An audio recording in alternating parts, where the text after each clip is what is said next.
Thank you for asking me to speak this afternoon. CAT very much considers itself to be part of the wider Schumacher family, so we're really pleased to be joining you this afternoon. At CAT, we're an environmental charity working in the fields of education, so we have school children who visit us to learn about lots of the issues we've talked about today. We run postgraduate courses in a range of issues and short courses on practical skills as well. We're also a visitor centre for the general public to come and find out about sustainability, and we carry out research, and I'll be talking a little bit about our flagship research programme on zero carbon Britain today. I've been active in environmental issues since I was at school, and when I first read Small is Beautiful when I was studying for my degree, it really inspired and deepened my enthusiasm for the sort of ideology and the ethos of ecologism as so well described by Satish earlier on. And I'm now proud to be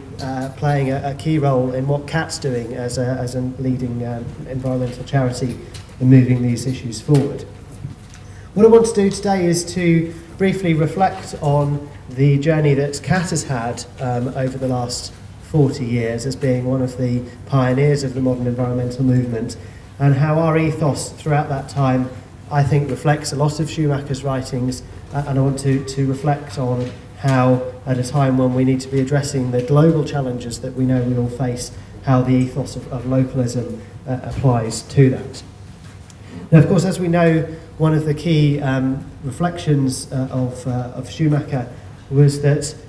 we, as a species, back in the 70s, were starting to live off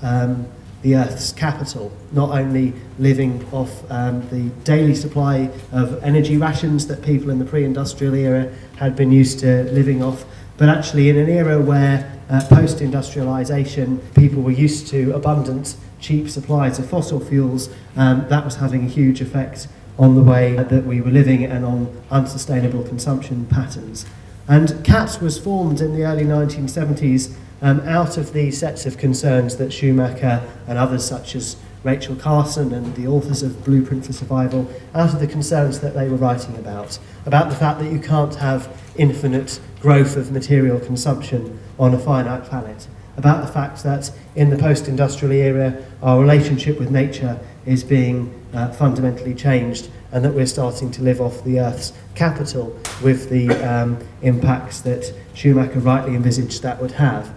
And as CAT came together in the early 70s, our founder Gerard Morgan Grenville reflected on what he saw in a trip to America when he talked to senior business leaders and professional people and came to the conclusion that we needed to have a fundamentally different way forward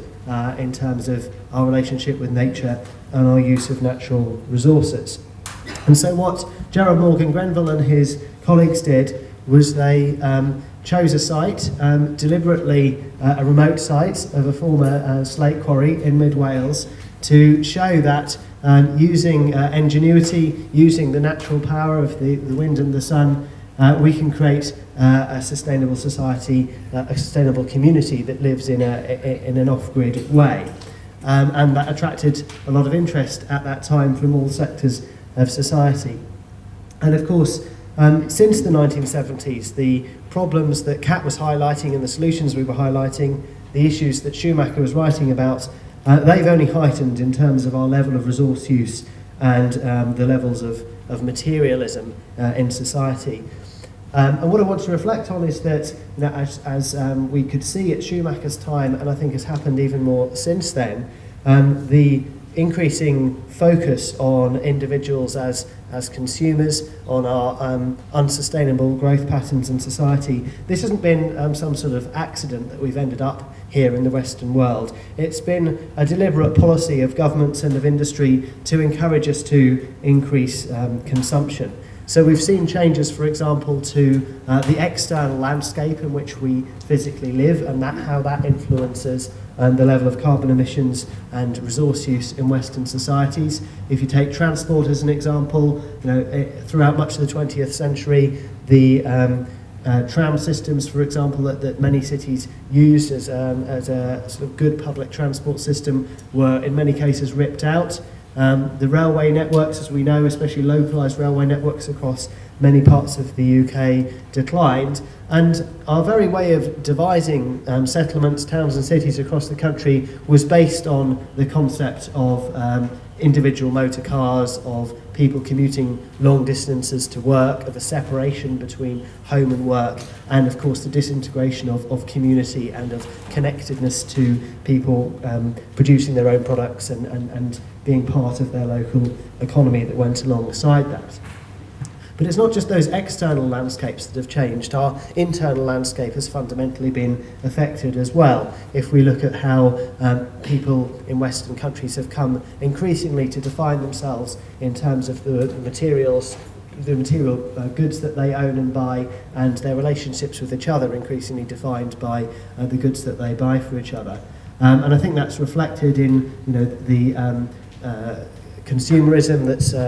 shown in advertising, both of the post-war era and coming forward to today. And we've come to a stage where the amount of material consumption and the energy use that sits behind that has come to be seen as normal in Western societies. And I think what we have to take some time to reflect on is the fact that actually this is not normal. It's an extreme situation that we've ended up in that to individuals seems like normality. And I think a quote from Schumacher helps underline that point actually, that he said that the market is the institutionalization of individualism and non-responsibility. So people make a lot of individual choices as consumers. We're encouraged to think about the price of goods or about keeping up with the Joneses, but not necessarily the information about the wider social and environmental impacts of our behaviours are often not discussed or not easily apparent. And of course, far from being normal, the levels of consumption of energy and material goods that we see now, actually we're at an extreme point in terms of even the industrial era, with, if you just take energy as an example, both the total amount of energy that's consumed and the amount that is from fossil fuel sources. We're really in quite an extreme position. So whether it's on energy or whether it's an overall consumption, whether it's the effect that it's having on climate change or on resource depletion or on species loss and biodiversity, we need to take time to consider how we can create a more positive future where we have a different relationship with the natural world and we're living in a sustainable way. And so what CAT seeks to do is to say, in order to create that better future, we need to be able to imagine a different way forward.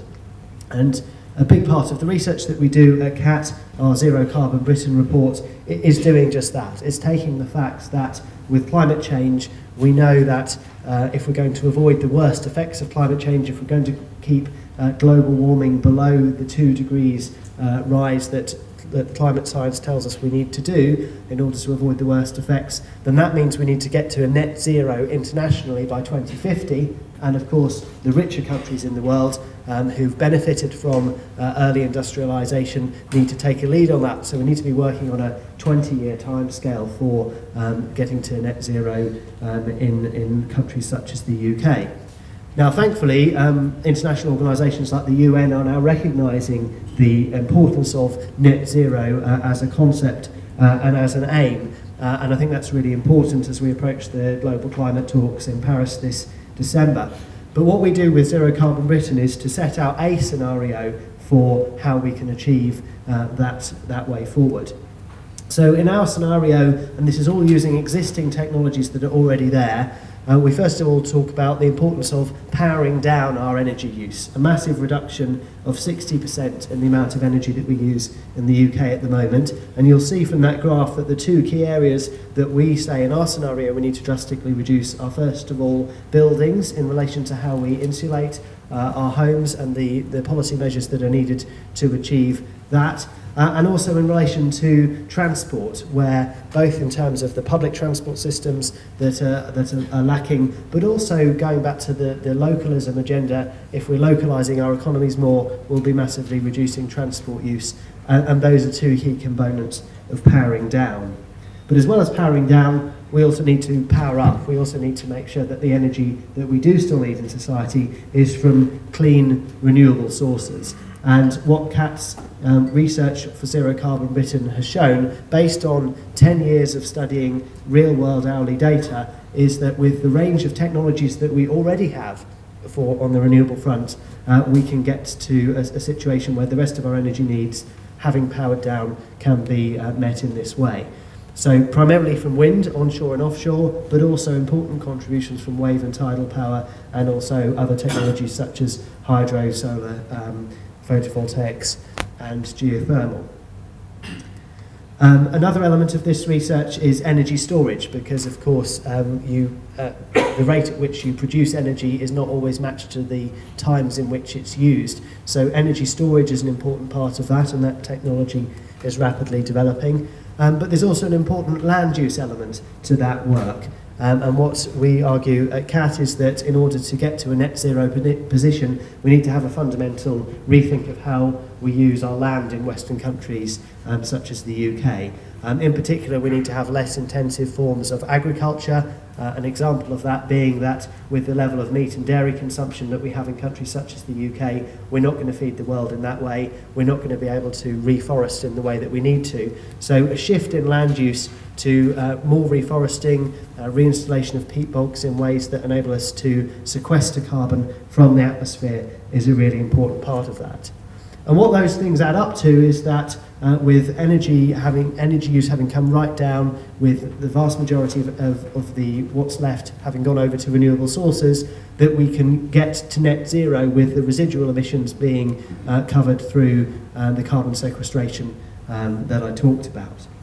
And so that's what we argue for as being critical. And we know that if we're going to get to a net zero position in the UK in the next 15, 20 years and be leading the Western world in that respect, we need to take rapid action now to reduce our carbon emissions and our impact on the natural world. And what I would argue is that, much as with the traditional phrase of the Green Movement of thinking globally and acting locally, we need to have a global framework within which we do that. We need to make sure that we can meet the international needs for keeping carbon emissions within a globally safe level to avoid runaway climate change. That means national targets for each country for reducing carbon emissions. And so we very much need to be working within that framework.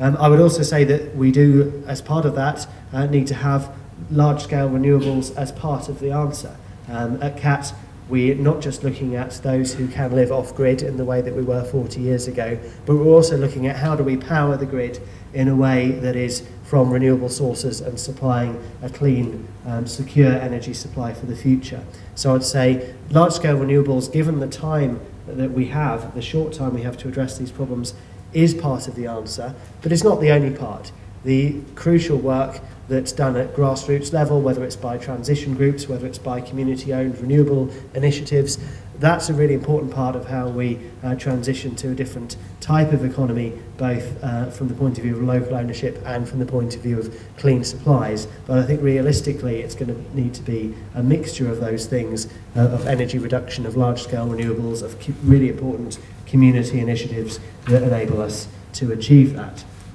And the question we ask at CAT really is, given that we have all the technologies that are in place in order to achieve a zero carbon future, why is there such a gap between the physical reality of the carbon reduction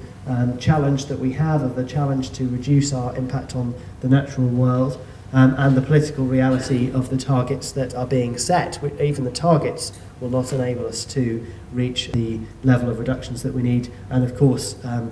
the UK in particular is in danger of not meeting its own targets in relation to carbon reduction. And what I'm arguing here, I think, is not necessarily contradictory to one of Schumacher's key arguments, in that he rightly espoused that we need to have a meta-economic analysis, that we can't just look at how individuals make decisions as market consumers, but we need to have an analysis of how the economy works overall. And I would argue that in relation to the challenges such as climate change, which are by their nature global, and where local and national solutions need to be within an international framework, that we need to bring that idea of a meta-economic analysis to how we move forward in addressing the climate challenge. So with our Zero Carbon Britain work at CAT, we're focused on how we achieve solutions and on what the barriers are to those solutions. And some of those have been referred to today, particularly by the first talk we had this morning with the reference to the power of the corporation, which is clearly one of the barriers that we have in place to being able to encourage large companies to move away from just making profits to for their shareholders and to operating in a genuinely sustainable way that is consistent with the Earth's the limits of the Earth's resources. But I think as well as taking action to reform corporation law, as well as encouraging divestment and the other measures that speakers have referred to earlier today, I think what we also need to have is a positive vision for a different type of society, one where we have a different relationship with nature, as other speakers have talked about today, a society where not only have we got our energy supplied by renewable sources, but where, much beyond that, we're, as Schumacher argued, moving beyond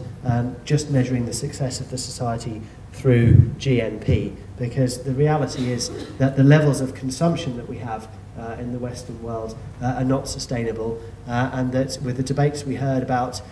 inequality earlier on, the questioner who highlighted that in highlighting the 1% of the world that are over-consuming, that actually accounts for a large amount of the population in Britain, and we need to be changing our consumption patterns in a major way if we are to achieve a different way forward. But I think what's incumbent upon the wider progressive environmental circles is that we don't just talk about this in a negative way in terms of moving away from consumption and away from materialism, but that we actually paint a positive picture of a different type of society where it's not just material wealth, where it's not just high levels of consumption that we value, but where we have a different approach to our relationships with each other, with the natural world, and are more at peace with our role in that. And I think that that's an important part of the way forward, as much as the technical solutions that I've been talking about. I also want to end by just briefly talking about an international dimension to our Zero Carbon Britain work, in that we've recently done a study of the reports that have taken place internationally that show rapid decarbonisations in other cities, regions, countries. And we found 70 countries around the world that have got scenarios for rapid decarbonisation, covering large parts of the globe. And we've collated a report that we're going to be presenting to a side event at the Climate Talks in Paris in December that really highlights the potential that has been identified by researchers and campaigners in many areas to achieve just that, which is about taking the ethos of thinking at a global level, putting in place the national infrastructure and the national frameworks for then achieving change at a local level in terms of energy reduction and the changes to renewable energy, public transport and so on that I've outlined. So a couple of slides in concluding. First of all, to highlight that, as I said, CAT is pleased to be part of the wider Schumacher family, one element of which is the Small Is Festival, which was set up by Practical Action and is now run as an independent festival. It took place in Bristol last year, but it's going to be at CAT 4th to the 6th of September this year. And it will continue a lot of those talks and discussions, the themes from today, in other sessions, workshops, and also music and socialising at that event. And if you want to know more about the Zero Carbon Britain report that I've been talking about today, it is online, but we also do a short course at CAT, the next one of which is happening just before the festival, and there's the potential to get reduced tickets for people wanting to come to both. So in concluding, what I would argue is that, as other speakers have said today,